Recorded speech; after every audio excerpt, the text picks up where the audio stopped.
ma wax ba sonn kenn faalewuma. J'ai partagé pour vous donner un message. Mais ce n'est pas ma culture. Ça ne reflète pas mon éducation.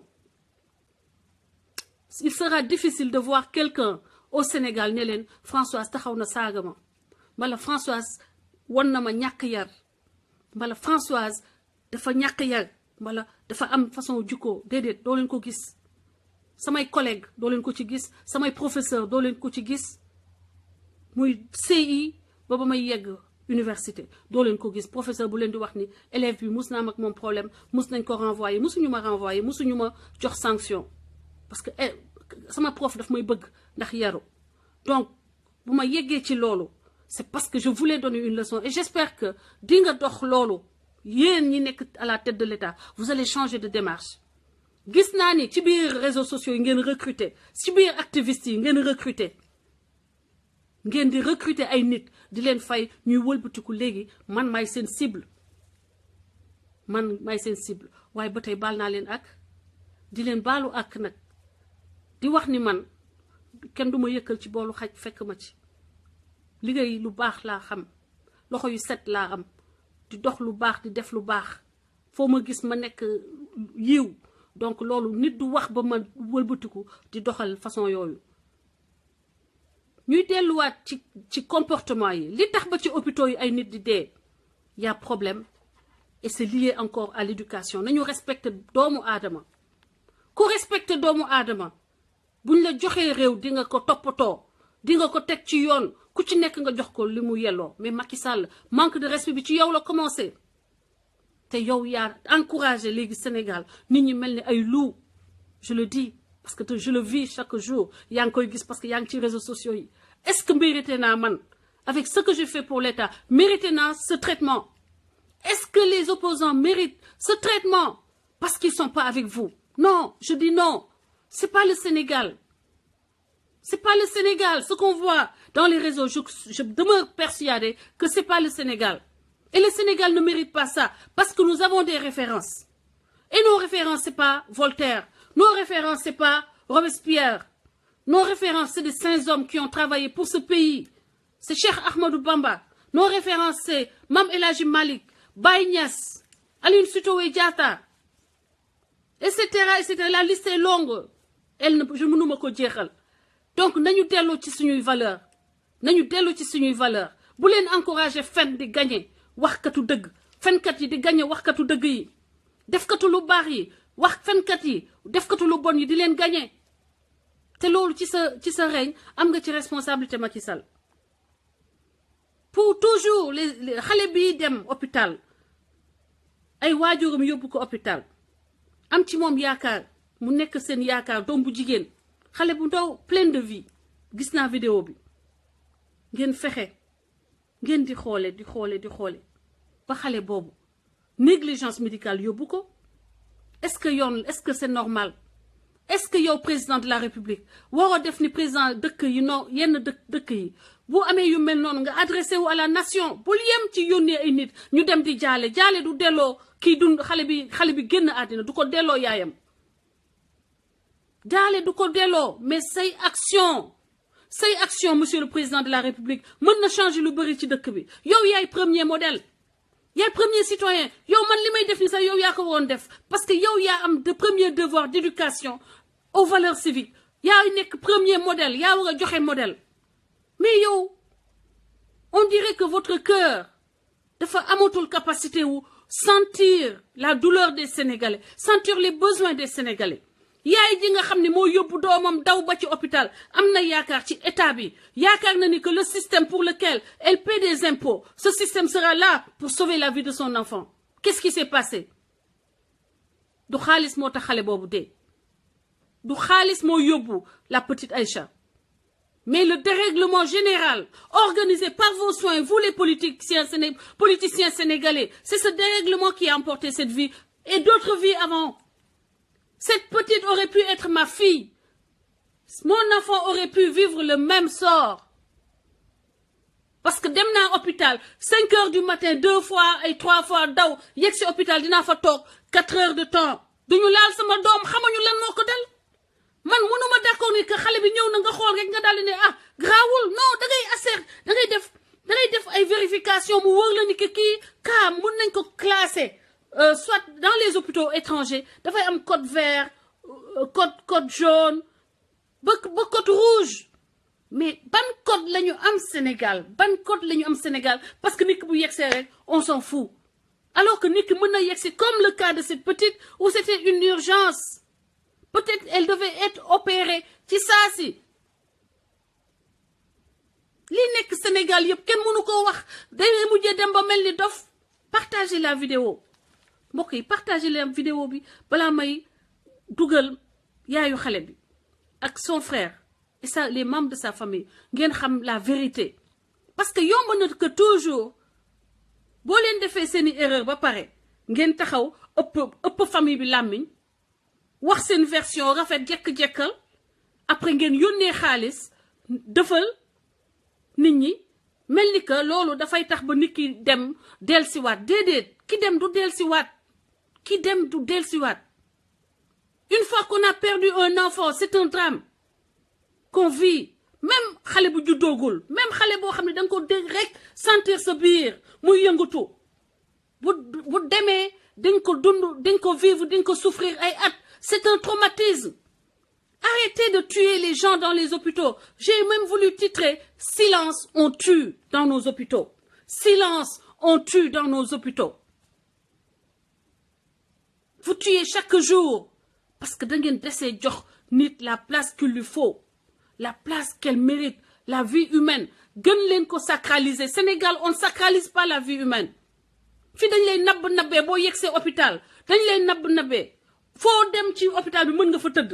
foo dugg boo xasee ba dugg hôpital fu ne mën nga fa tëdd ndax c'est pas parce que c'est le premier pays c'est pas parce que c'est le premier état au monde première économie au monde non c'est parce que dañoo jël l'homme def ko au cœur de la gestion de la cité l'homme bakkan mais yéen ngeen jël ay nit jël leen comme ay weñ on s'en fout yow boo accidenté di nga fa toog mais sama benn xarit docteur Dieye maa ngi lay nuyu au passage docteur di la remercier ci combat bi ngay xeex à nos côtés c'est une consoeur qui est une amie gambienne mu may nettali accident bu am ci axe muy dem Gambie ak ay doomam accident am ci yoon bi ils sont restés 45 minutes ambulance ñëwul et puis villageois yi ñooy débrouiller di yëkkati nit ñi alors que yëkkati boobu ci moment bi mu am accident rek mën na rey nit ki parce que bu fekkee dafa am accident bu laal colonne vertébrale bi mooy épinière mooy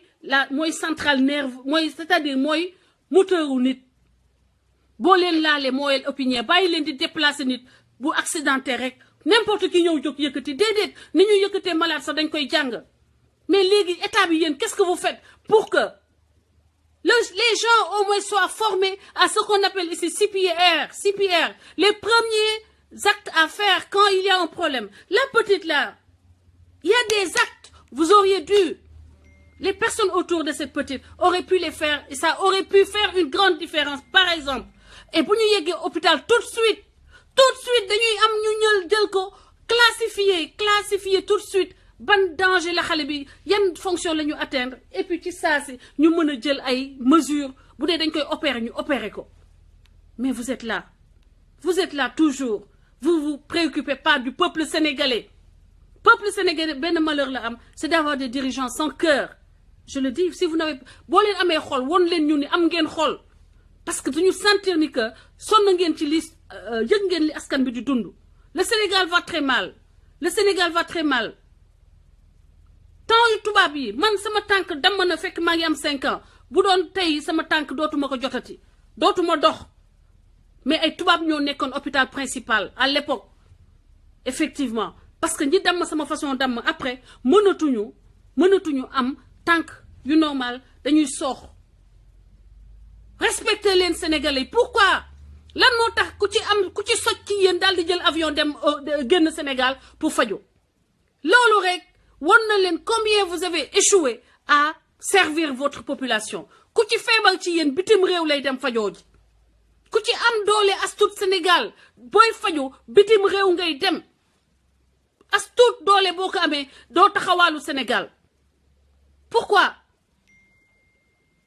radiothérapie bi nga xam ne Macky Sall dang ñu ko promettre depuis mois d'avril la waroon a yegsi lan moo tax joxewoo ko te ay ñaata nit ay dee aujourd'hui parce que loolu te xam nga ni que ña nga teg ci réseaux sociaux yi fu ñu toll ñu ngi naan radiothérapie radiothérapie radiothérapie radiothérapie comme si mun nañu ñun suñu wax indi radiothérapie te yow mi président de la République ba nga koo waxee nga mën koo def ci saasi boo ko mënut a réaliser ci saasi au moins actuellement ça fait plus de 7 mois que vous l'avez promis mënut a sotti parce que y a pas de volonté politique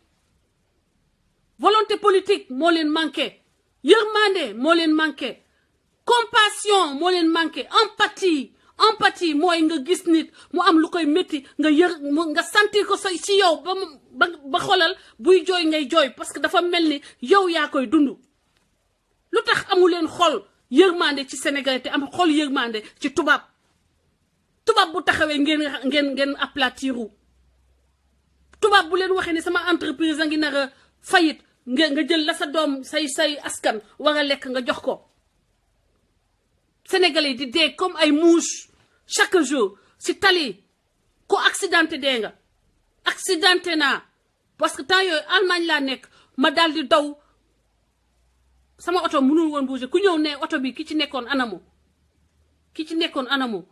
ñu ma dem hôpital yegsi naa toog naa 3 heures de temps hôpital 3 heures de temps dama am accident moom laa signalé ba ma yegsee bu doon fii déjà booy yegsi ñu ne accident la bu doon Allemagne pousse-pousse lañ lay teg déjà ne la pousse-pousse au cas où nga am loo xam ne damm ne te xamoo ko yëgoo ko man maa toogal sama bopp foofu noonu ba ma sonn ma ne leen jox leen ma samay kayit damay ñibbi comme toog naa 3 heures de temps daanawuma xamuma mooy ni mën naa ñibbi noonu laa génnee jël taxi ñibbi pour vous dire c'est quoi les hôpitaux au Sénégal un manque de sérieux man waxuma médecin yi de c'est le système lay condamné parce que si les médecins peuvent se comporter d'une certaine façon c'est parce que le système est pourri le système est déréglé le système est vicié de sorte que n'importe golo bu jóg lu ko neex lay def golo bu jóg médecin bi am na sañ-sañ wala nekk hôpital bàyyi fa hôpital public ba dem ci clinique privée ba dem di opérer doomu borom barke bi ñu opérer ko mu dund waaye ki nga xam ni moom la état bi couvrir parce que moom état bi mooy fay salaire am kooku day dee parce que moment bi ñu ko war a opérer moom médecin baa ngi opérer extra mu ngi li ñuy wax xarmat Sénégal xarmat parce que tout le système est déréglé le système s'il n'était pas déréglé le médecin aurait un salaire décent qui lui permet de ne pas passer son temps à courir à faire des gardes à gauche à droite Sénégal nañu xoolaat suñu bopp traumatisé par un deuxième mandat ba munoo xool li sa askan di dund hôpitaux yooyu bu sa Marème Faye doon fajoo du demee noonu bu fa say doom doon fajoo xama Amadou Sall tudd xama bu fa Amadou Sall doon fajoo li fa nekk du fa nekk fekk keroog la ñu dugg fii am kuy wax conditions sanitaires yi nekk ci hôpitaux yi bu fa Marème Faye doon dem doo ko bàyyi mu mel noonu mais c'est parce que vous avez la possibilité de prendre notre argent et d'aller vous soigner à l'étranger donc vous en foutez pas mal de ce qui se passe dans les hôpitaux voilà un drame xawma foo leen di waxee drame bi fan ngeen koy waxee et c'est vous qui l'avez tué vous qui acceptez ñu nommer ko HCCT au conseil des collectivités territoriales à ne rien foutre c'est vous qui l'avez tué kañu teg assemblée nationale di ko jox caisse noire 50 millions par mois muy dund di yar biir di yël ay doomam jël ay salaire jox ay doomam te doomam yi duñu sax xëy liggéeyi kenn ki ñu casé ko port kenn ki ñu casé ko agence d'exportation c'est vous qui avez tué cette petite fille et tant d'autres milliards yi jot a génn ci pétrole bi Macky Sall nga jël ko jox ko Aliou Sall muy yar jekk moom tam di dox mel ni éléphanto yow yaa ko rey xale bi yaa ko rey nañu waxante dëgg man bëgguma dara bu ma am dara waaye ba may dee je vais dénoncer les tares de ce système envoyez-moi tous les fous du monde toutes les volontaires pour m'insulter Dieu nous départagera un jour parce que dans ce Sénégal dans ce monde-là amul benn mauvaise action bu nit du def te yàlla du la ko won et je sais que Dieu nous départagera ñëpp teg ci seen bët Je vais pas passer la vidéo parce qu'elle elle est très dure. Je vais appeler la dame. J'espère que mon discours ne l'a pas trop ébranlé et qu'elle va pouvoir témoigner. Parce que l'imam, j'ai du mal à en parler. Partagez les vidéos. J'appelle la maman de Aïcha Diallo.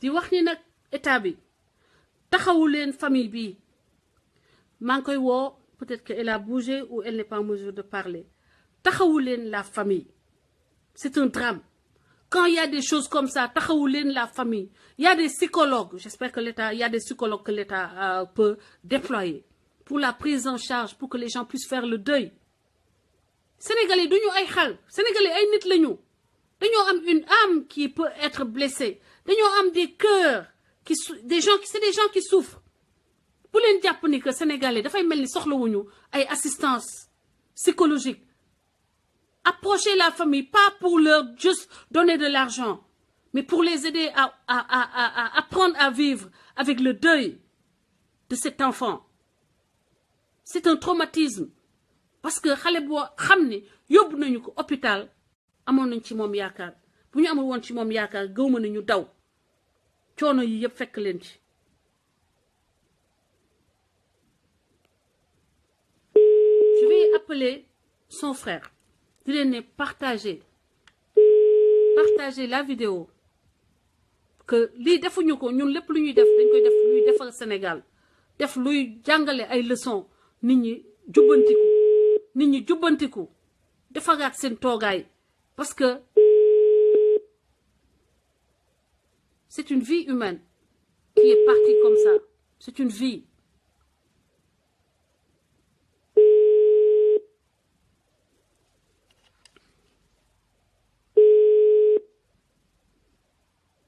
ok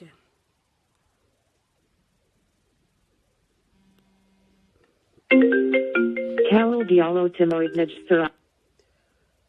ok asalaamaaleykum. salaamaaleykum. maaleykum salaam Ibrahima. Khalil. waaw na nga def. waaw man la Khalil waaw. Khalil nag sant la bu baax maa ngi nuyu ñëpp. waaw ñu ngi lay fay bu baax Khalil yow ñu ngi lay fay di la jaale. waaw. di la jaale di ko jaale tamit Sénégal yëpp. jërëjëf léegi di la wax ni que man ak ñëpp ñi nga xam ne dañoo bokk panel bi ñu ngi lay jaale di jaale seen waa kër yëpp parce que Khalil c'est le frère à Aïcha léegi Khalil maa ngi lay jox la parole nga wax ak waa pencu askan wi.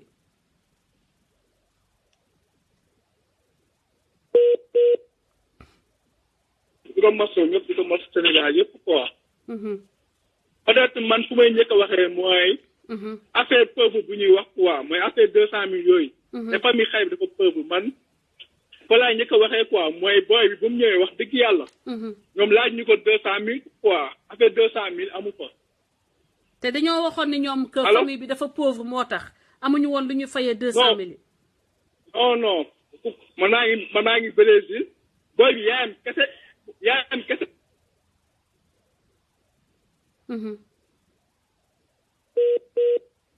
réseau bi moo xaw a daw mais patienté vas-y Khalil. allo. waa Khalil ñu ngi lay déglu. allo. waa Khalil ñu ngi lay déglu. booy bi. wax dëgg yàlla ku gis photo booy bi day xam ne booy bi sonnul famille booy bi sonnul ci côté yaay ak ci côté papa. booy bi wax dëgg yàlla booy bi sonnul. ñun kenn amu ci problème 200 000 du problème. su nee Sénégalais dañoo war a yokk loo xamante ni wax dëgg yàlla amul problème bi xam nga fu mu nekk. allo. waaw ñu ngi lay déglu. problème bi mooy ñu la moo ñu métti mooy négligence bu ñu négligé booy bi. ñun moo ñu métti ba booy bi souffrir ba mu dee ñun loolu moo ñu métti ñun si loolu la ñuy kaas ndax booy bi depuis aljuma. depuis vendredi la booy bi ñëw hôpital booy bi vendredi la booy bi ñëw hôpital. booy bi ñëw na hôpital 3 heures si ngoon mën naa balaa ñu ko laal 3 heures si guddi si lañ commencé laal booy bi. what. comprendre nga les booy bi ñu ko laalee foofu bi ñu ko laalee 3 heures si guddi ci lañ ko defee perfusion moom moo leen ko defal dafa ñu ko ay antidouleur booy bi ñoom xooluñu ko lijjantiwuñu ko chaque instant sama tante moom mooy dem foofu taxaw di kaas di naan doo ñëw xool sama doom ñu ñaan ko ñoo ngi ñëw booy bi parfois ñëw xool ko demaat comprendre nga. léegi mujj bi sama tante bu waxee di wax ñu luñ koy wax yow bu sama tante day wax ñoo koy noppi di ko saaga quoi di ko wàññi booy bi dafa souffrir ba mu dee ñu loolu moo ñu métti. métti na trop. mais xale bi ñoom léegi fi mu toll nii xam nga ñoom dañuy wax ban genre blessure la amoon dégg naa dafa def un accident. c'était une accident waaw moom dafa doon xam nga 5 heures dafa tawoon quoi muy bale bu muy bale nag benn bant moo ko gaañ bu jaar si kanam bi ba mu jaayee nag si kanam bi nag léegi affaire bi garaawul woon quoi moo tax ñu yóbbu ko hôpital mais bi ñu ko yóbbu hôpital tamit butit yi amoon na problème soo xoolee ba ci biir tamit butit yi amoon na problème mais ñoom 2 jours booy bi nekk na ko 2 jours ñu soog koo opéré booy bu mu ñëwee hôpital dañ koo sàggane ba affaire am 2 jours ñu soog koo opéré te ñoom commencement bi yéem ñu ko xool toog nañ li ma benn fan ba 2e jour bi ci seen laajte booy bi lan moo ko gaañ léegi si sama tante si demee si kër gi bu mu demee si kër gi mu def indi kii bu ko gaañ ba bant bu mu ko gaañ te ñoom si bant boobu moom lañ sukkandiku nag léegi ñu opéré ko nag léegi moo tax opéré bi jaarul yoon. oh my goodness ça c'est terrible léegi. léegi la ñoom actuellement. yéen lan la famille bi décidé parce que tu sais vous savez que am ngeen droit porter plainte xam nga loolu.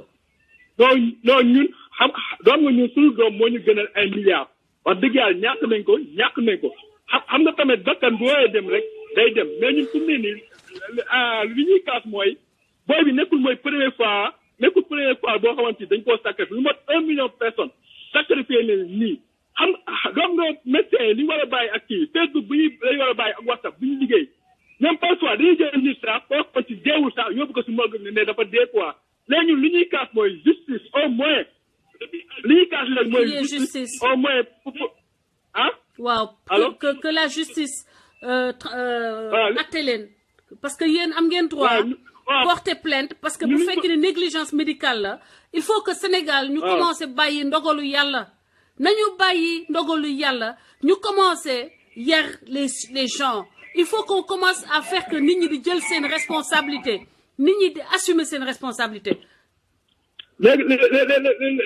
léegi li ñu bëgg au moins du pour ñun quoi mais suñuy mbokk ak suñu yeneen di période tamit yi nga xamante ni yu mel nii dee leen dal si kanam ak yu mel noonu. moom la ñuy kàpp quoi pour loolu mu jigee Sénégal au moins. léegi mu jigee fi Sénégal quoi au moins. ma laata ñoo di acheté normal ñu ngi ko ne loolu la ñuy kaas ñun mais ñun suñu rakk ñàkk nañ ko ba pare ñàkk nañ ko mais lu mu demee tamit dafa neexul quoi Sénégal léegi da ngay souffrir ba dee loolu moo war a jugee Sénégal souffrir ba dee boobu ñun moom la ñuy kaas ne moom la ñuy ñàkk. tey Khalil ñun daal ñu ngi seen gannaaw. ñu ngi seen gannaaw di leen wax ni que. bëri na famille yuy dund li ngeen dund ni tey ñu wax ba ne leen ndogalu yàlla la mais nañu xam ni que tant que ñu ngi continuer wax ndogalu yàlla la médecin bi dina continuer di bañ a toog assister malade yi correctement infirmière bi dina continuer di jóom ci yan médicament la war a jox parce que bëri nañu dee arrêt cardiaque parce que infirmière bi daf la jox garab te fekk mu am hypertension nit ki dee parce que dañ ko jox ay garab yoo xam ne dafay def effet contraire. ci xam nga problème bi mooy gars yi ñoom ba bakkanu ginaar yi ak bakkanu kii lañ yemale nit ñi lañ yemale loolu mooy problème Sénégal bakkanu ginaar yi ak bakkanu nit ñi lañ yemale c'est quoi ñoom toujours alors mooy seen problème ay dogal yàlla mais mel ni ab ginaar moo dee quoi. xam nga nit bu xasee ba dee jeex na kooku ay milliards mënutu ko delloo moo tax fu mu ne nii dara mënu koo delloo mais problème Sénégal mooy toujours ñoom même médecins yi loolu neex la ñuy def parce que dara du leen ci fekk Sénégal ñu bëri ñoom ñoo ngi si kaso yi ñoom ñoo ngi si kaso yi seen place ci la nekk mais ñu bëri teew ñoo ngi ci biti seen place si kaso yi la nekk loolu moo nekk problème Sénégal fu mu ne nii loolu mooy problème Sénégal maanaam dafa amul suivi dara si diggante président beeg ministère yeeg yëpp dafa amul suivi problème bi mooy médecins yi pour fu mu ne dara du leen ci fekk parce que am suivi yow Sénégal yow problème civisme la am yow tey boo duggee si hôpital bi sax nga xam problème civisme da ngay gis koo xamante ni moo ngi bëgg a dee sonn ñoo ngi ko teg fële maanaam Sénégal dafa amul maanaam ñun fu mu ne dañoo arrière wax dëgg yàlla maa ngi jégal quoi mais Sénégal fu mu ne dafa nag liggéeyaat carrément parce que dañoo respecté wul nit ñi dëgg la dañoo respecté wul nit ñi carrément dañoo respecté wul nit ñi xam nga man Brésil laa nekk mais ñun fii nii Brésil li nit ñemeewu ko exactly en tout cas je te dis du courage Khalil allo waaw fii ñu mun ñoo nangu Brésil si mun ñoo nangu xale bu ndaw bu na dee ñoom loolu mun ñu koo nangu ñoom nee xale du dee xale bu dee dañ koo sàggane te soo xool ba ci biir tamit dëgg la sàggante boobu nag moom lañ war a ku mel ni yow ak peuple sénégalais moom lañ war a xeex fu mu ne nii au moins Sénégal ñun ñoo ko war a defal ñun peuple ñun ñoo war a jug defal ko ndax suñu xaaree Macky Sall ak ñeneen du dem ñun ñoo war a taxaw wax dëgg yàlla jug defal suñu dëkk parce que ñoo ko moom parce que tey comme sama rek nu mu ñàkkee nii tey rek kenn te mën na ñàkk yu mel nii moo tax il faut ñu jug taxaw ci au moins ñu jéem a woote justice pour suñu pays. Plus jamais ça effectivement en tout cas sache que ñun ñu ngi derrière vous on est derrière vous di leen encourager di leen massaw bu baax a baax woowal sa tante nga ni ko dama ko bëgg na kii jël téléphone am parce que woo naa ko jotuma ko. bu soobee yàlla dina wax ko maa ngi jégal bu baax quoi maa ngi jégal bu baax ñoo lay Sénégal yëpp gis naa seen taxawaay bu baax a baax maa ngi jégal ñëpp. du courage Khalil inshallah maa ngi woo du courage massa ok jërëjëf waay du courage looy wax gis nga lan la ñuy wax qu'est-ce qu'on peut faire pour atténuer la douleur d'une perte pareille doo ko xam mais li nga mën rek mooy ñu porter ko au devant de la scène au moins que discours famille bi ñu dégg ko ñu xam ni que du manque moyen moo tax xale boobu dee mais négligence médicale la du manque de moyen mais ñàkk pas-pas yow tu fais le cercle bu ma kenn woo ak numéro caché parce que du ma jël numéro caché boo leen ma wooyee numéro caché du ma leen jël ku bëgg a wax na ci penc bi tout le monde est le bienvenu mais il faut pas appeler avec un numéro caché. Baba Khanbai is a victim of human trafficking. WhatsApp audio. Ok, Babacar, may ma woo ay ñoo xam ne dañoo. Unknown caller. dañoo kii nekk dans le domaine médical. asalaamaaleykum.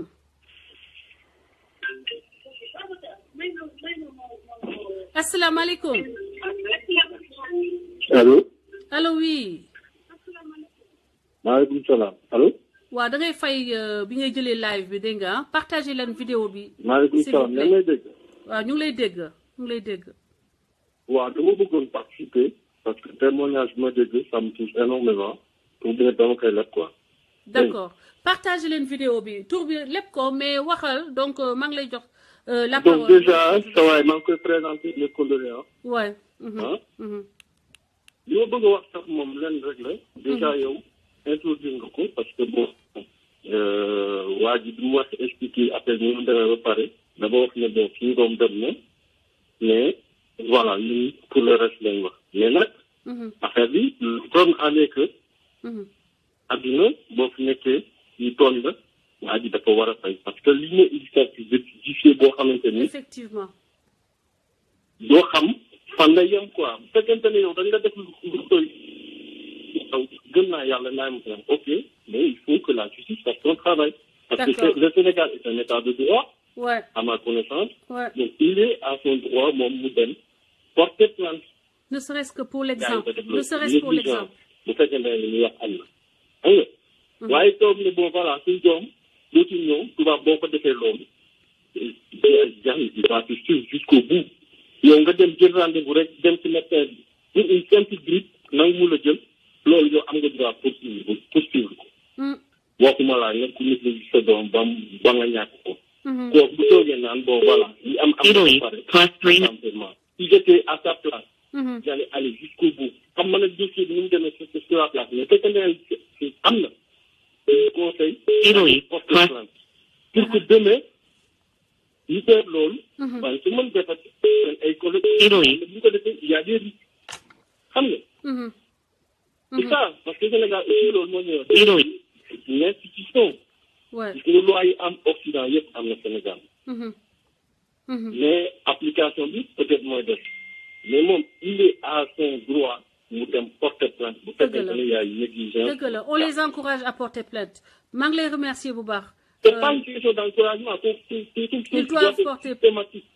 effectivement mais bu merci fekkee beaucoup ne yow dañ la tooñ nga ne noo daal bàyyi noonu ñu ñëwee xam nga. merci beaucoup donc finalement bon voilà le médecin il va se sentir un peu couvert pardon par le fait système. que merci par le fait que naan bon voilà ay jullit lañ gëm nañ yàlla bu demee tamit garaaw ëllëg keneen lay dal on va dire on rentre dans un tel public à un moment donné il faut faire appliquer la loi. C'est pas effectivement pour rien que on a créé des lois c'est pour que les êtres humains daa doole bi wàññeenteeku xam nga la ñuy dóoree peut-être dañ koy baal sax mais du la ñu défigurer finalement da ngay ñu di porter plainte loolu moo tax loi yi wàcc. donc il est normal bu fekkente ne dossier bi noonu la demee mu leer. ñu ma nag parce que nekkuma Sénégal nekk aussi place. dëgg la si c'est le cas il est à son droit de dem porter plainte pour négligence médicale. effectivement ñu la dina xamale yow malade bu ñëwee nga nekk ci hôpital bi quelles que soient les conditions. tu dois le recevoir.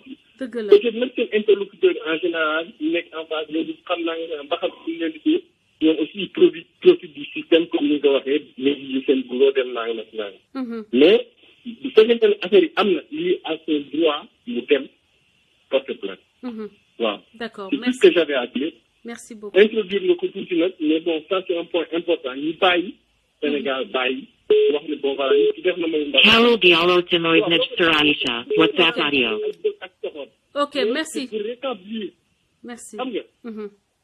c'est pour rétablir les choses question rancune ak soxora. mën nga ko baal au fond de toi mais baal finalement après tu légalises la chose.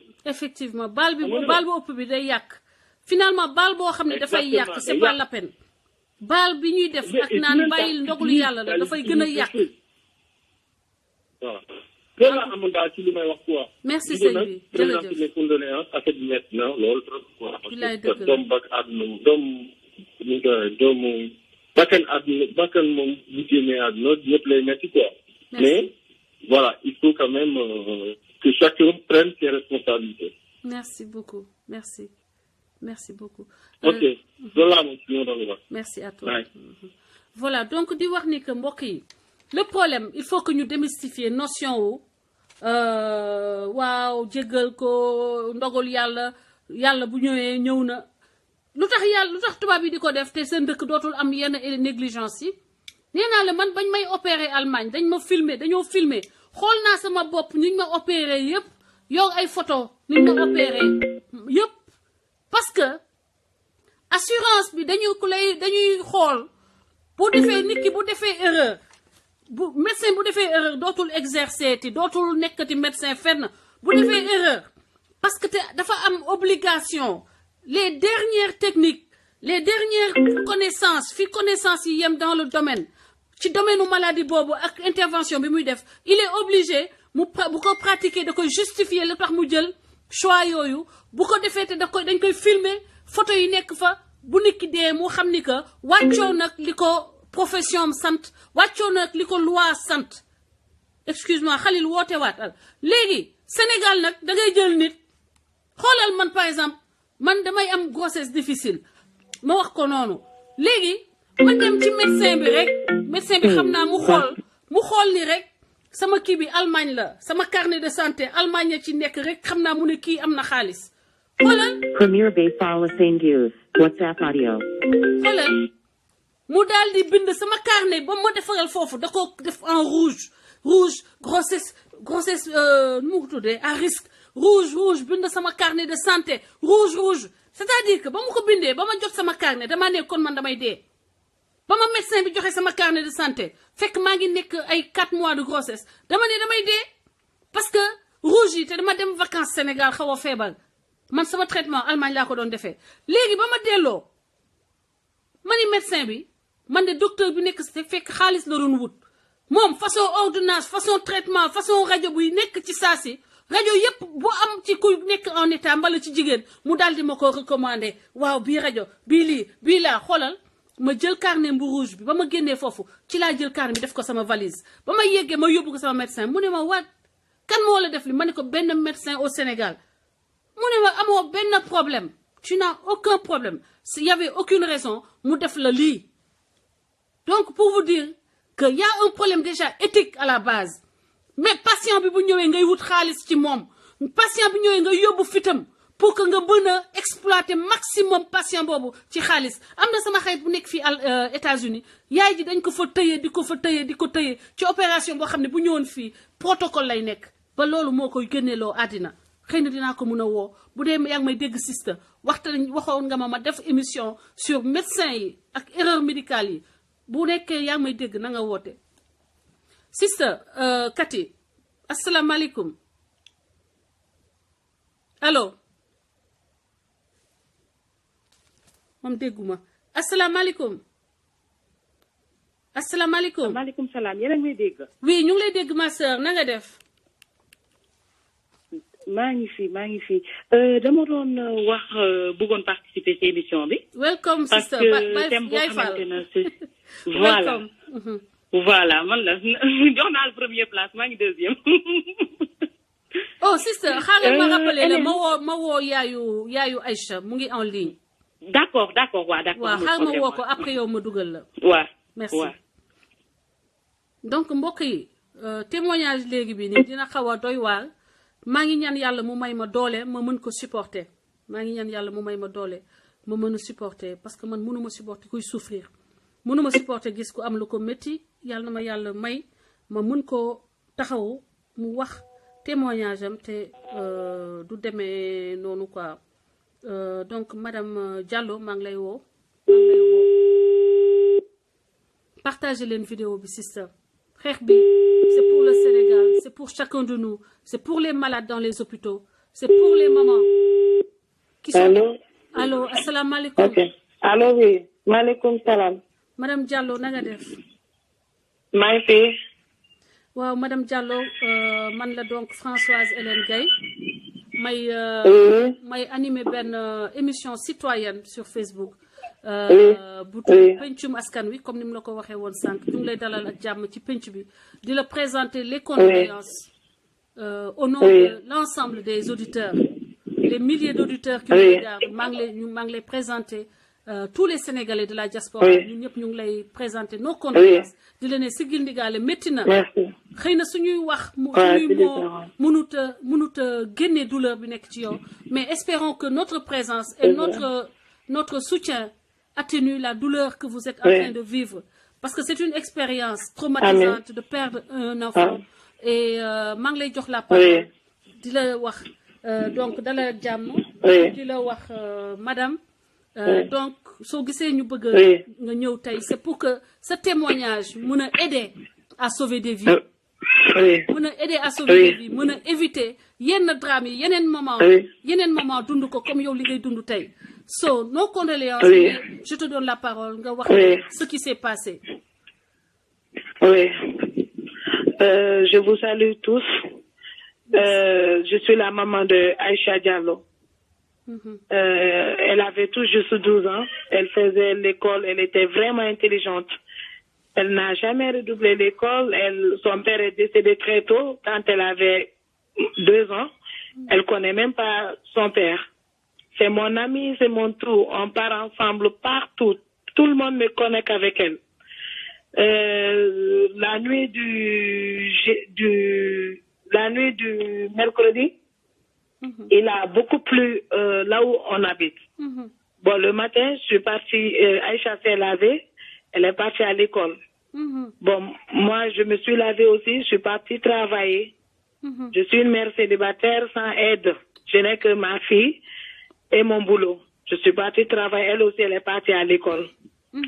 Maintenant, sur la route en partant, j'avais oublié de dire à Aïcha de balayer l'eau sur la terrasse. Ouais. J'ai dit ça à une de mes voisines. Si Aïcha vient, elle n'a qu'à balayer là-haut. Maintenant, en balayant là-haut, elle a tout balayé jusqu'à l'eau est finie, elle et sa sœur. Maintenant, c'est sa sœur qui est descendue d'abord la première. Oh my God. Et elle a jeté le balai, raclette, à sa sœur. Et elle s'apprêtait à descendre. Maintenant, une fois descendue, sa sœur était arrêtée avec le bâton. Elle n'a pas vu parce qu'elle descendait par derrière. Elle n'a pas regardé. Oh my God. Oui, elle faisait en arrière pour descendre. Maintenant, en descendant, elle a sauté. Le peu qui restait, elle a sauté. Et malheureusement, sa sœur était arrêtée avec la balai. Derrière elle n'a pas fait. Sa sœur, elle est descendue sur le balai. Et le balai a perforé l'anus, rentré dans son ventre. Oh my God. Ah oui. Maintenant, une fois ça, on m'a appelé de là où je travaille, les voisins. Ils m'ont dit de venir, Aïcha est tombée. Ils m'ont même pas expliqué. Maintenant, à mon retour, j'ai vu que on l'avait déjà amené dans la première poste district de l'hôpital qui est à côté de nous. Eux, ils l'ont regardé, ils ont dit que bon, c'est un cas un peu délicat, il faut qu'on l'amène dans un grand hôpital qui s'appelle Kankaroy. C'est l'hôpital le plus cher, mais le plus bien, qui ont les bons matériels. Maintenant, mais j'ai passé la nuit avec ma fille. Comme eux, ils l'ont donné les calmants, ils l'ont fait les perfusions, ils ont prescrit aussi les antibiotiques. Ils nous ont dit de la donner ça jusqu'au petit matin. Si ça va pas très tôt le matin, vous partez à l'hôpital. Maintenant, nous sommes partis là-bas. Nous sommes partis à l'hôpital le matin très tôt parce qu'elle se sentait pas bien, son ventre lui faisait très mal. Arrivé là-bas, j'ai demandé l'urgence, on nous a montré l'urgence. On est arrivé, on est descendu, je suis rentrée avec ma fille, on nous a dit de prendre le ticket. J'ai pris le ticket. On m'a dit aussi de faire la queue. Je les ai dit non, la fille, elle, c'est l'urgence. Elle peut pas attendre. Ils m'ont dit non, il faut qu'elle attende. Là, il n'y a pas d'urgence, il y a rien. Il n'y a pas à dire c'est un enfant ou bien un grand. C'est par rang. J'ai dit ok. On l'a dit qu'elle s'assoie, mais elle pouvait pas. Mais j'ai fait tout pour que ma fille s'assoie doucement. Elle s'est assise. Jusqu'à un certain temps, ils sont venus, ils ont dit, ils ont fait les trucs, je sais pas, prendre sa tension, tout ça. Maintenant, ils nous ont montré une petite chambre qui était à côté. Ils nous ont dit de rentrer là-bas. Okay. Une fois rentrés là-bas, ils nous ont oubliés. Ils nous ont laissés là-bas. La porte était pas fermée, mais à moitié fermée. Et ils étaient dans l'urgence en train de traiter les autres. Je ne sais pas ce qu'ils faisaient là-bas. J'étais avec ma fille, rester attendre. Rien. La fille pleurait. Maintenant, j'ai dit, attends, je vais les appeler. Je suis partie, j'ai dit, hey, docteur, vous nous avez oubliés. Ils ont dit non. On arrive, va t'asseoir. Je suis partie encore m'asseoir. Quelque temps encore, je pars. Non, attends. Quelque temps encore, je pars. Troisième fois, ils viennent. Avec une dame noire, courte, qui vient voir Aïcha. Après, ils m'ont appelé qu'ils ont vu que ma fille a une déchirure à partir de son anus. Qu'on va attendre maintenant le gynécologue qui va venir voir aussi son sexe vagin pour voir s'il n'y a pas eu des dégâts. J'ai dit OK. On a attendu c'était à 14h quand on nous a dit ça. J'ai attendu jusqu'à 19h sans résultat.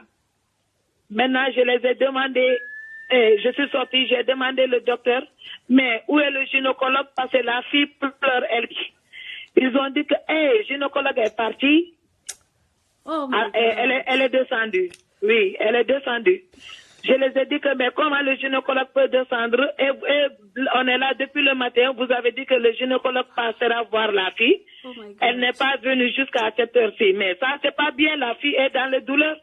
Ils m'ont dit, madame, elle est déjà descendue. Mais comme elle est, et si l'un descend, l'autre revient, attends un peu. Une autre va venir quelque temps. Une autre va monter. Quand elle montera, on va la dire de venir voir ta fille. Maintenant, je les ai dit, bon, maintenant, comme elle est dans la douleur, faites quelque chose. Ils ont venu, ils ont mis perfusion, sérum salé. Quand ils ont mis le sérum salé, maintenant, la fille est restée dans les douleurs. Sérum salé seulement, l'eau blanche seulement. Maintenant, la fille, après le sérum, la fille commence à crier. C'est moi qui ai porté ma chaussure, aller demander au docteur, est-ce qu'il n'y a pas de calmant pour au moins calmer la douleur? Parce que la fille est dans les douleurs plus de 24 heures depuis hier. L'accident a été fait. C'est là-bas qu'ils m'ont dit, on les a pas fait, on lui a pas fait la piqûre pour le calmant. J'ai dit non. Après ils ont dit d'accord, on va envoyer quelqu'un qui va lui mettre la piqûre pour la douleur. C'est là-bas qu'ils ont envoyé quelqu'un qui est venu pour faire la piqûre. Et ça a pris au moins 30 minutes avant que la dame la vienne pour faire la piqûre. Quand ils ont fait la piqûre, ils sont partis. Maintenant, la perfusion qui était sur ma fille est partie jusqu'à finir. Quand c'est fini, ma fille m'a dit, maman, la perfusion est finie parce que je n'avais même pas ma tête. Je ne voyais même pas la perfusion, comment c'était. C'est ma fille qui me disait, maman, c'est fini. Je suis sortie, je les ai appelés, la perfusion est finie. Ils m'ont dit que, OK, on arrive. Ils ne sont pas venus. J'attends un autre 10 minutes. Je reviens, on arrive, on n'est pas venu. J'attends un autre 10 minutes, j'arrive, on n'est pas venu. Jusqu'à son sang commence à couler dans la boîte de la perfusion. Son sang commence à monter. Maintenant, je demande au gardien comment on ferme. C'est eux qui me montrent comment on ferme et je ferme. C'est moi qui ai fermé. Maintenant, quand la douleur persiste encore, je suis sortie, j'ai demandé. Moi, je sortais. C'est pour cela ils en avaient marre de moi. Je sortais à chaque instant pour demander de l'aide. J'ai dit au docteur, le docteur m'a dit maintenant, on va attendre. Elle va passer la nuit, on va voir d'ici le matin comment ça va donner. J'ai dit au docteur, est-ce que vous n'allez pas faire la radio voir si la fille n'a pas de problème? Parce que là où on l'avait amenée hier, eux, ils nous ont envoyé ici pour la radio. Parce qu'on avait fait la piqûre, tout ça là-bas. Mais comme la douleur ne s'arrêtait pas, ils nous ont dit de l'amener ici. La première des choses, c'est de faire la radio. Il a dit non, c'est pas la peine. On va voir d'ici le matin comment ça va donner. J'ai dit OK. J'ai attendu, on a passé la nuit comme ça, misérablement dans la chambre. Il y avait des saignements. Sans ventilo. Non, la fille ne saignait pas. C'est au début, le jour même de l'accident, qu'elle saignait à partir de l'anus. Mais depuis ça, elle ne saignait plus à l'extérieur, mais plutôt à l'intérieur. Elle avait hémorragie interne. Oh my God. Mais oui, mais le docteur ne pouvait pas le savoir parce que la première des choses, c'était de faire la radio. Ils l'ont pas fait. La fille a passé 24 heures. La fille a passé 24 heures en train de saigner, avoir hémorragie interne. Et ils ne le savaient pas. Quand ils l'ont su, c'était trop tard. Maintenant, je demande, on me dit d'attendre. On a passé une nuit terrible. Il y avait une chambre libre, là où il y avait le climatiseur. J'ai demandé qu'on fait coucher ma fille là-bas, ils n'ont pas accepté. Le gardien a attendu jusqu'au milieu de la nuit. Il m'a dit, madame, amène la fille, tu la couches ici. Là, il n'y a pas de... Il n'y a personne sur le lit, viens la mettre là, ici, pour qu'elle dort parce qu'elle demande le clim. Le gardien s'est caché, il a pris ma fille, il l'a fait rentrer dans la chambre. Ma fille a commencé même à dormir. Comme j'étais trop fatiguée, je suis partie me coucher en attendant qu'elle se réveille. Même pas quelques 5 minutes, je vois un autre docteur rentrer et faire sortir ma fille en disant que ici, c'est pas sa place, elle n'a qu'à aller se coucher dans la chambre chaude. Sans ventilo, sans rien. J'attends ma fille pleurer. Elle pleurait, qu'elle faisait avec la douleur. Elle ne pouvait plus marcher. Quand je rentrais ma fille à l'hôpital, elle marchait. Mais quand elle a passé une nuit, à la fin, elle ne marchait plus. Quand je prenais ma fille, elle me prenait par le cou. Moi, je le prenais par les pieds pour la soulever. Mais quand le docteur la faisait sortir, il ne la prenait pas, il la faisait pousser par derrière avec la main pour qu'elle sorte. Oh my God. Aller se coucher dans l'autre chambre, oui. Ça, c'est un médecin? Maintenant, oui, c'est pas docteur ou médecin, mais il portait la tenue. Je le reconnais. Moi, je reconnais tous ces gens-là. Oh my God. Oui, maintenant, ma fille est partie se coucher en pleurant. Je me suis réveillée, je l'ai suivie. J'ai dit qu'est-ce qu'il y a? Elle m'a dit, on m'a fait sortir de la chambre climatisée. Je lui ai dit, ne te fâche pas, parce que chez nous, on a clim partout. À partir de demain, on va quitter l'hôpital là, on va partir chez nous. Ma fille me disait, maman, je ne veux plus rester dans cet hôpital-là. Amène-moi à la maison. Maman, amène-moi à la maison. Je ne veux pas rester. J'ai dit que, comme tu es fatiguée, on attend demain. Demain, on va rentrer chez nous. On a passé aussi la journée, le matin est venu, ils ont amené la perfusion. Dans la même chambre qu'on était. Toute la journée aussi, on a passé misérable comme ça, sans aide, sans rien. Jusqu'à 20h. Maintenant, c'était le deuxième jour. On a passé toute la journée encore zéro. Maintenant, à 20h la nuit, le docteur m'a appelé, il m'a dit que maintenant, on va faire l'échographie. Ça a trouvé que 24 heures est passé. Il m'a dit maintenant, on va faire l'écho. Comme la fille pleure, après 24 heures, la fille pleure, ils ont dit maintenant, madame, on va faire l'écho. Est-ce que tu as l'argent pour faire l'écho? J'ai dit l'écho, c'est combien? Ils m'ont dit 15 000. J'ai dit oui, j'ai 15 000. Il m'a dit maintenant, paye le ticket, on va faire l'écho. Je suis partie pour payer. Ils m'ont dit que non, il ne prend pas parce que c'est pas 15 000, c'est 25 000. Après, je me suis retournée chez le même docteur. Je lui ai dit que, docteur, toi, tu m'as dit 15 000, mais on me dit 25 000. Le docteur a dit que, bon, c'est pas grave. Comme c'est moi qui l'ai dit, c'est un docteur qui est très bien. Il s'appelle docteur Kandi. Il m'a dit, c'est pas grave, c'est moi qui va payer les 10 000 francs pour qu'on fasse l'écho vite pour ta fille. Il est parti, même quand il a dit ça, parce qu'il ne m'a pas donné l'argent cash. Il l'a dit seulement.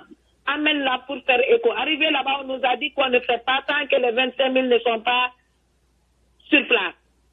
Maintenant, le gars était obligé de sortir, aller voir le docteur, et le docteur était accompagné encore par lui pour venir voir le vieux qui fait l'écho en lui disant que fais l'écho, c'est moi qui va prendre les 10 000 en charge. C'est à partir de là-bas qu'il nous a fait l'écho. Quand il a fait l'écho, il disait que non, c'est pas possible. La fille est là depuis quel jour? Il disait que non, ça c'est pas possible. Mais ça c'est, la fille vient d'arriver ou bien? J'ai dit non. La fille, on est là depuis hier 11h. Hier matin, depuis 11h. Il a dit non, mais la fille la saigne. Moi, j'ai dit qu'est-ce qu'elle a? Ils m'ont dit qu'elle a, ta fille a hémorragie interne. Ça, c'est très grave. Après, il a écrit, il a dit qu'il a mis sur la lettre, derrière la lettre, urgent. Oh my God. Amène ça tout de suite dans l'urgence. Quand j'ai amené ça sur l'urgence, je vois le docteur, il tire une tiroir, il met là-bas le résultat de échographie. Il l'a mis dans un tiroir et il l'a fermé. Quelque temps plus tard, c'était fait vers 20h comme ça, 21h. C'est après 23h, on m'appelle, on me dit que maintenant, on va opérer ta fille, vers le coup de 22h. On va opérer ta fille. Est-ce que tu as l'argent? Je dis c'est combien? Ils ont dit attends, on va le voir. Quand il est parti, il m'a dit on va l'opérer à 200 000 francs. Qu'est-ce que tu dis? Tu es prêt pour qu'on l'opère ou bien? Même si tu n'as pas de l'argent, madame, on peut opérer d'abord. Ils m'ont dit ça. On peut faire l'opération d'abord. Jusqu'à les 4 jours et les 5 jours. Quand ta fille aura ici 4 jours, 5 jours, est-ce que tu peux avoir les 200 000 francs? J'ai dit que la fille là, son père ne vit pas, tout est moi. Mais moi aussi, mon espoir, c'est ma mère. Attends, j'appelle ma mère, je lui dis d'abord. J'ai appelé ma mère a dit si c'est 1 million, je paye. Qu'il n'a qu'à prendre soin de ma petite fille. C'est là-bas que j'ai dit, ok, vous pouvez l'opérer. Ma mère a dit que bon, attendez ça, moi-même j'arrive. Ma maman a pris un taxi urgent, elle est revenue, elle a dit, je signe, opérer ma fille, même si c'est 1 million, je paye. C'est là-bas qu'ils ont, ma mère a signé, ils ont dit qu'ils vont amener la fille, mais ils l'ont pas amenée sur le champ. Je suis restée jusqu'à 23h comme ça, ils sont venus, ils ont dit, enlève les habits de mon bébé, mon bébé, à ce temps-là, elle ne pouvait plus. Tu l'as demandé son nom, elle ne pouvait plus te dire comment elle s'appelait. Parce qu'elle était déjà, son ventre était déjà enflé. Avant, moi j'ai une fille vraiment forte. Elle ne veut pas faire ses douches devant les gens.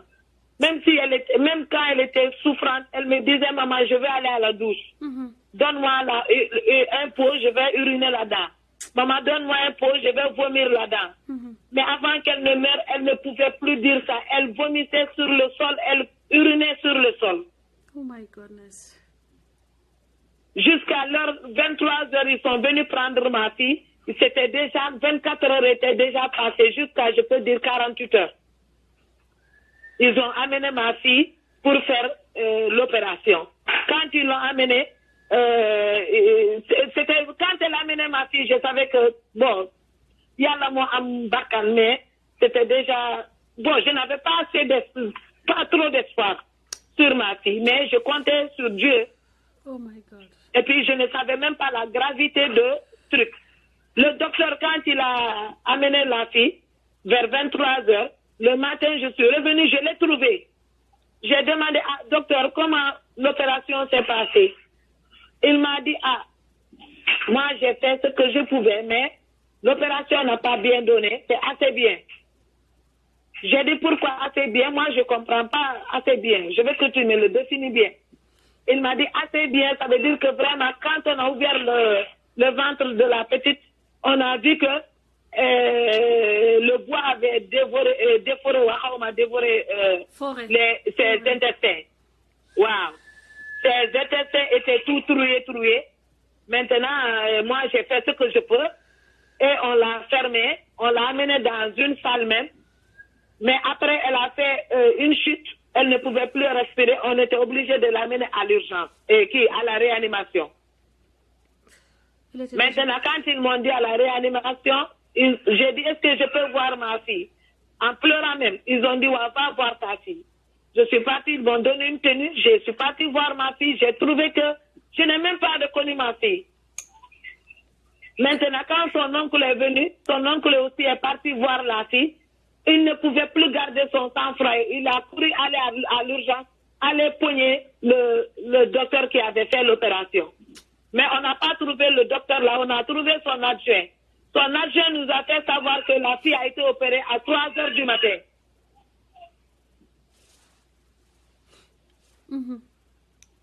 Il nous a fait savoir que la fille a été opérée à 3h du matin.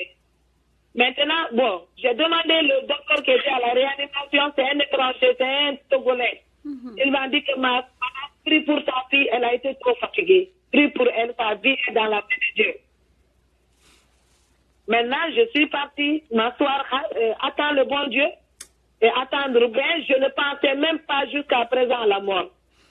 Parce que ma fille, j'avais tout dans ma tête sauf ça. J'avais tout dans ma tête sauf ça.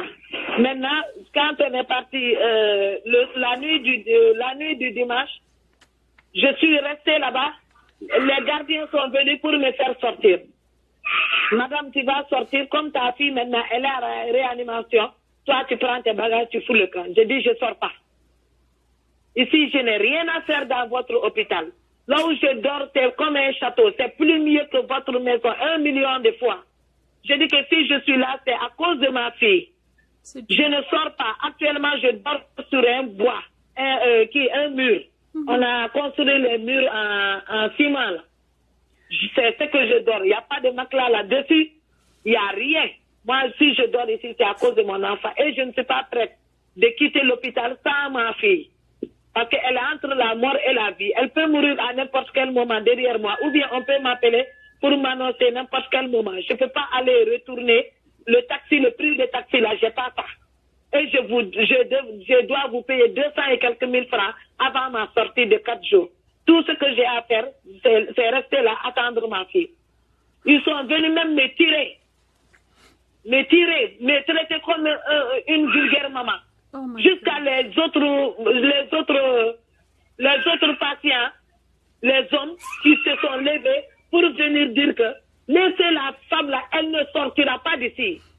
À une heure tardive, elle ne sortira pas ce soir-là et elle ne sortira même pas demain parce que sa fille est là, elle attend sa fille. Laissez-la avec la souffrance qu'elle a dans son cœur. Elle ne sortira pas. Il est parti, il a appelé un autre chef qui est venu, on l'a dit la même chose. La fille ne sortira pas. On est parti rappeler encore. C'est ce monsieur qui est venu qui m'a demandé, je lui ai expliqué. Il a dit que mais vous là, vous avez quel genre de cœur? Comment vous voulez faire sortir cette maman-là à cette heure-ci? Elle a dit qu'elle n'a nulle part à aller. Elle attend sa fille. Laissez-la. Elle est étrangère en même temps. Elle ne comprend pas. Defal ko scanner en urgence loolu xanaa man mii nii laa man mi jàngul médecine xam naa ni loolu waruma ko bàyyi du lii loolu doo ko bàyyi sax guddi bu leen may leen ma woo ma rappeler madame Diallo madame yaayu Aïcha ngeen foog ni yéen Sénégal bii lii fu ñu koy waxee lii gàcce la gàcce Macky Sall personnellement parce que moom mooy président de la République gàcce tout le corps l'ensemble du corps médical l'ensemble des infirmières, parce que c'est sa maman qui a dû faire des allers-retours. Des allers-retours. Sa maman a dû faire des allers-retours pour vous supplier de prendre soin de son enfant.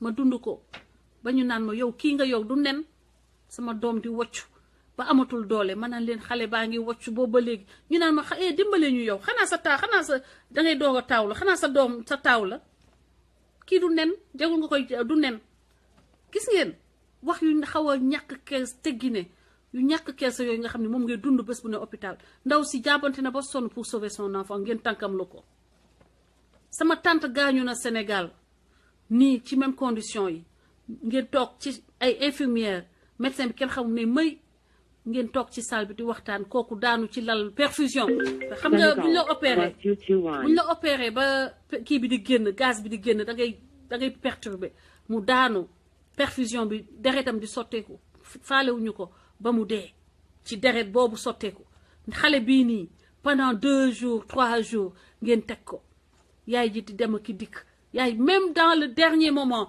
wane ngeen seen manque d'humanisme ngeen foog ni est-ce que loolu lañ leen jàngal faculté de médecine est-ce que loolu lañ leen jàngal dans les écoles où vous avez l'école nationale infirmière sage-femme ak infirmière d'État j'en suis sûre que non.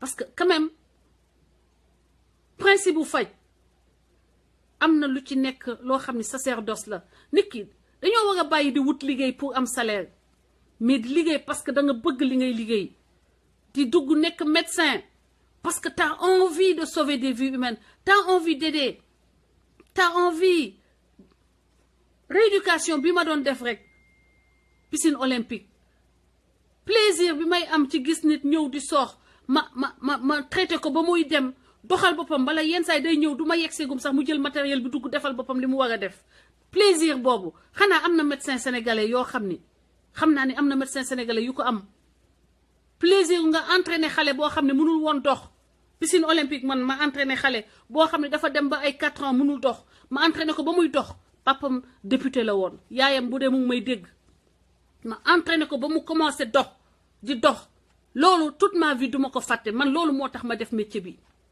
mais lan moo tax ngeen jël ne blouse ngeen di sol blouse bu weex dugg ci hôpitaux yi te amul leen yërmande amul leen benn plaisir à soulager parce que mënoo gis xale bu nekk noonu mënutoo xale boo xam ne nee nañ la bale moo perforé c'est partie intime nga ni ko na dox amul noo leen ko mën a y a pas de civière dans les hôpitaux sénégalais hein quels sont fii hôpital yow sa déplacement dafa am ñoo xam ne ñoo lay déplacer d'une salle à l'autre de ta salle ak fa ñuy defee par exemple radiothérapie ak fa ñuy defee yeneen ak yeneen parce que dañuy bañ sax coono dal la boo yegsee dañ lay nabbee mel ni benn nen effectivement dañ lay jàpp comme nen ba da ngay ne waa man da ngay sentir xolal à 50% sax mbala 20% disons sax 20% da ngay wër parce que niñ lay toppatooyee moo tax.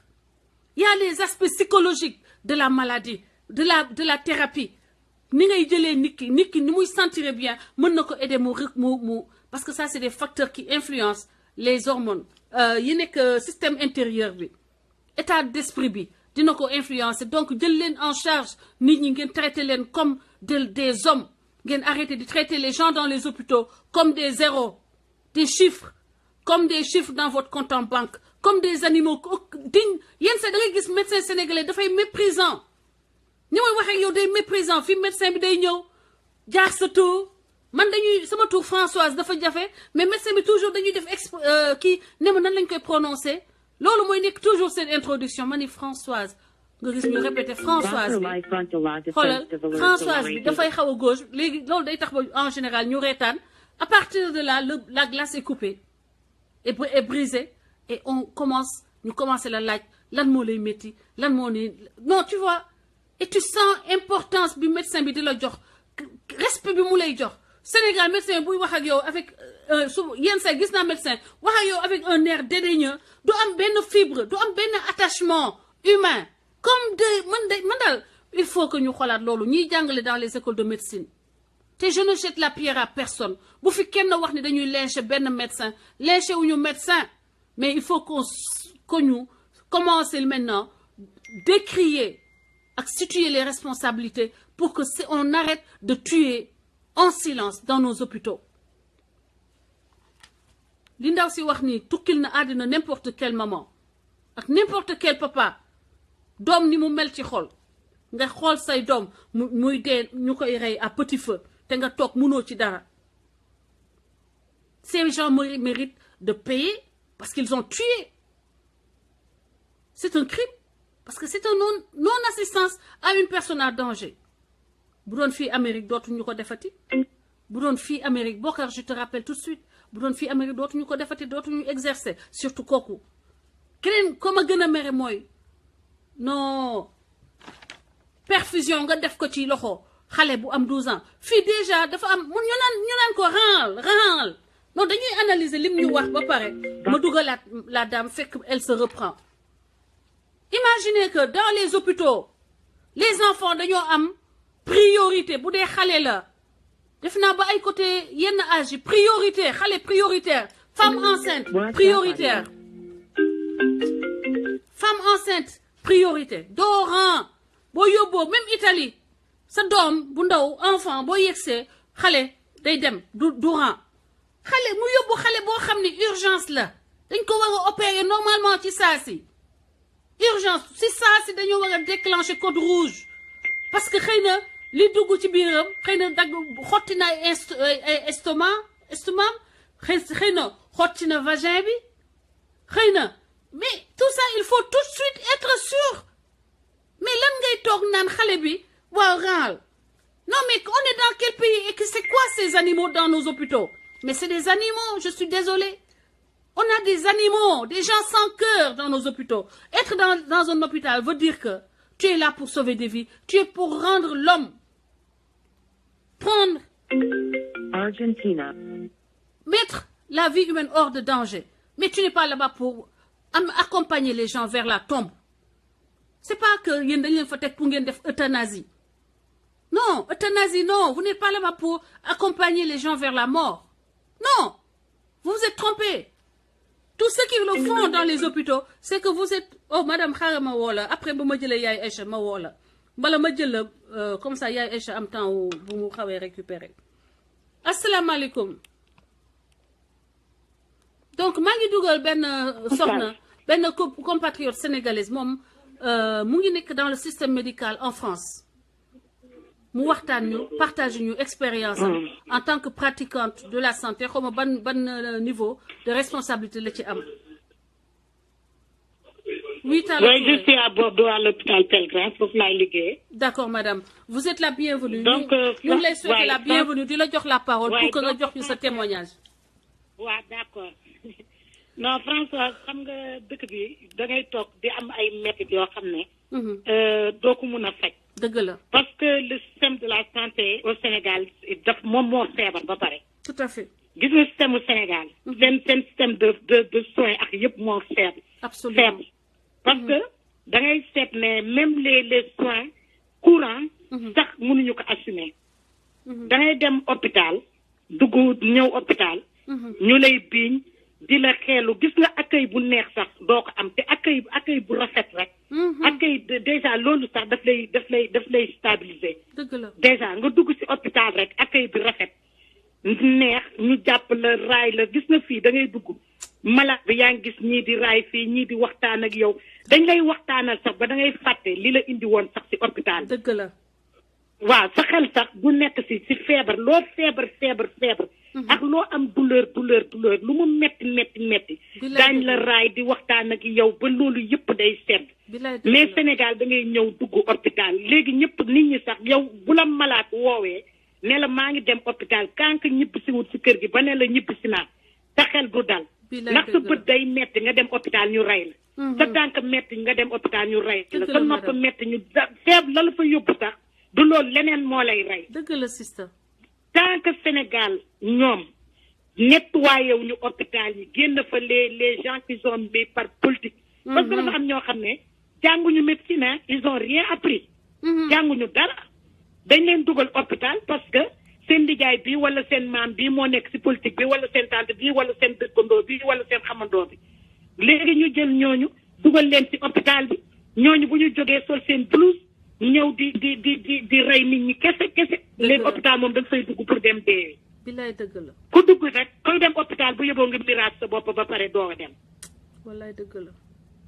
dëgg la Françoise nañu waxante dëgg kuy dem hôpital rek miraas sa bopp ba pare doo dem. c'est la vérité. parce que xamoon nag di nga fa jógee wala doo di nga ñibbisi wala doo ñibbisi.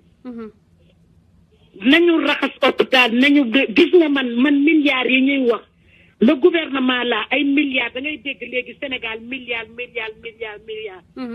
yooyu ñuy lijjanti nañ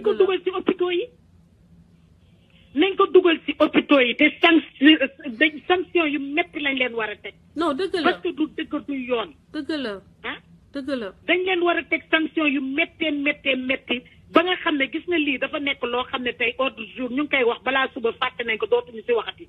ba ñu xëy defaat ko keneen. ñu nekkaat coow après ñu tegaat foofu loolu moom moo war a dañ. nañu jóg manifester wu. Sénégalais yi nañu jóg jaar ci lu mbett mi wax ne lii bëggatuñu lii. na fi lii dañ. dëgg la. parce que médecin yi ko def dara du leen ci fekk Françoise dara du leen ci fekk balaa suba ñu nekkaat di liggéey dara affaire bi jeex te nit ki boo ko ñàkkee ñàkk nga ko dara mënatu ko delloo si. bilaay dëgg la. dara dootul delloo si doomu kii ñàkk doomam dara mënul tax xale bi dellu si di nga jooy di nga wax daañu yuuxu mais teewul xale bi lii am na ba pare François. bilaay dëgg la. daf na yow sax lii metti na lii lu méttee mais man bala maa dee ñu naa première dame jóg na dugg fii première dame dem na fii wala Macky def na mais wala Youssou maye na xaalis. wala may na nangamu million mais nañ ko dugal dans les hôpitaux yi moo jara waxal hôpitaux yi moo jara defar. nañu defar hôpital yi. loo xam ne bakken la nañu fonk bakken dafa fort. man j'ai jamais vu man lii ba man sama tante dem na hôpital tànkaam damm ñu dem piqûre ka hypoglycémie mu def hypoglycémie muy décès. ñu ngi koy jooy ba léegi mënuñu ci dara ma ne la tànkam moo tax am ñu dem piqûre que Françoise ngi ci mu ne bu leen ma piqûre parce que aw ma sama sucre bi dafa wàcc ñu ne ko sucre bi dafa yéeg mun leen sama sucre dafa wàcc ñu jël ko piqûre que loolu moo ko rey. gis nga. je pense que ça c'est normal. c'est pas normal du tout. c'est pas normal. xam nga lii Sénégal moom te gis nga loo ci xamul nous on est dans les hôpitaux moi je travaille en neurologie maa ngi ci hôpital bu mag bu Bordeaux gis nga Françoise. kilifa yi rek ñooy jóge Sénégal ñëw di faju ci fii. effectivement ñoom rek ñooy ñëw di faju ci fii. maa ngi ci duñu feebar ba faju Sénégal. ne pense pas qu'il y a pas de bons médecins il y a des bons médecins. on a de bons médecins au Sénégal c'est vrai. waaw il y a des bons médecins qui sont au Sénégal. il y a des bons médecins yoo xam ne mun na ñu ngi def seen liggéey bu baax a baax mais dafa am ci médecin yoo xam ne xaalis rek di daw clinique bi. wala daw hôpital bi dawaat beneen clinique bi. wala daw kii di daw ci gannaaw xaalis bi. dëgg la c'est ça qu'ils font les médecins bu la ci kenn nax. dëgg la dañuy dem di liggéey ci clinique yi. fàtte ñi tax ñu leen di fay. yow boo amul xaalis yow doo faju man du ma wax médecin yëpp parce que mon grand frère c'est un médecin il est rhumatologue il a son cabinet médical mais moom dama envoyé sax ay nit mu leen di fay de dërëm du leen ko laaj daf leen di jàppale sama papa c'était un médecin day wax ne nit da ngay dimbali sa moromu nit tey yàlla tax mu ne dafa daan wax ne affaire médecine boo amul cœur rek amoo xol c'est même pas la peine nga koy def du amul benn njëriñ dëgg la il faut nga yërëm en tout cas merci beaucoup merci ma sœur waaw il faut nga yërëm il faut nga yërëm yërmande moom boo ko amul rek doo def lu baax si lépp nag du question en matière de médecine mais si lépp looy def si àddina soo amul xol rek bu yóbboo nga baax bu ko def booy toogee di togg sax te amoo si xol togg bi ngay togg du neex dëgg la merci beaucoup merci waaw merci Françoise daañu jotante parce que bëgg naa waxtaan ak yow waaw si benn affaire dama bëgg waxtaan ak yow daal parce que je ne veux pas le divulguer comme ça donc bés boo amee jot rek man boo ma wooyee ñu waxtaan incha allah d'accord ma sœur mais daal maa ngi lay encouragé tu es une sœur maa ngi lay encouragé saaga yeeg wax yi bu fekkee dañuy fay ay nit pour ñu lay saaga ak yooyu ak ñoom Pape Alé moom laay wax Pape Alé toujours dama ne ko gis nga ku la woo di la saaga bu ko faale du la wàññi dara gis nga dëgg gi ngay wax moom lay